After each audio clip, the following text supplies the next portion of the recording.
Hi there, we're Rome Campervans. I'm Sam and this is Duncan. Today we're going to have a look inside our latest van, the Rome Wanderer. So a couple came to us, both of whom were creative professionals looking for a van that was suitable for holidays around the UK and Europe as well as working remotely. So they had a couple of specific requirements that would allow them to do that, and we'll go into those in more detail shortly. So one of the requests that we had from the client was that there's a workspace in the front of the vehicle. So we've fitted a lagoon table mount here that can be used with the captain's chair. We've also got blinds that pull out behind me here so that you can close off the space and get some privacy, as well as a curtain here that you can pull out over the front. As well as being a workspace with the lagoon table leg, you can actually swivel the table round, which offers a little bit more prep space when using the kitchen. You can also drop the tabletop down and swivel it outside, and it can be used outside on nicer evenings as well. The kitchen was a real focal point in this build, and the clients had some quite specific requests. First feature is a large 90-litre fridge freezer, which is great for extended trips. On the top we've got the 3-burner gas stove and this beautiful walnut countertop. One of the requests was to have a large area for prepping meals. We achieved this by having an undermount sink with a walnut insert to create a much larger workspace. The kitchen also has a ton of storage. Firstly, we've got the overhead lockers with the lovely sliding doors and the strip lights underneath. Got a large cupboard with a built-in bin and the gas shut-off valve, as well as the special request of a cutlery drawer and another large drawer for food storage. So above the kitchen, we've got a max air fan, and that'll blow or suck the air depending on what you want.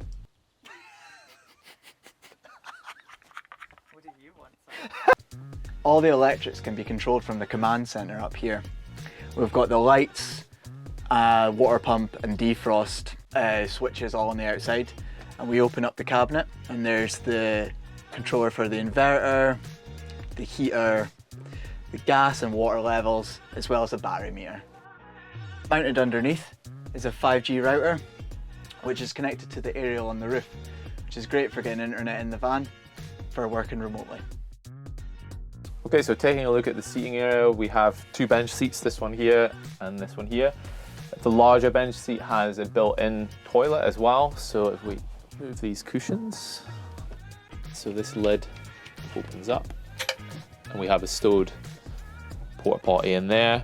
This can open up and you can use this without having to remove it. And we've also got a little hatch at the bottom so you can access the flushing mechanism. So as well as the toilet, we also have a little hidden cubby here that houses the safe. We've got that for the client just so that they can put their laptops and other valuable possessions in there when they are away from the van. So underneath the bed area, we have dual storage lockers. These just open down the way like this. These have been built to the client's specifications, so they're sized so that they can put their own storage boxes in there. So in terms of materials, we've also got these sprayed doors. The colour was actually selected by the client. They had quite a lot of input. We've used our custom birch ply panelling throughout this van, and we've also added another detail, which is these bulkheads on the request of the client. This is just to separate the sleeping space from the living area, useful for if someone's working in the front of the van later into the night. So the upholstery was done by a woman who lives just around the corner from our workshop on the farm. She used a fabric that was selected by the client, so just gives a nice finish and it really ties in with all the other colours and style in the van.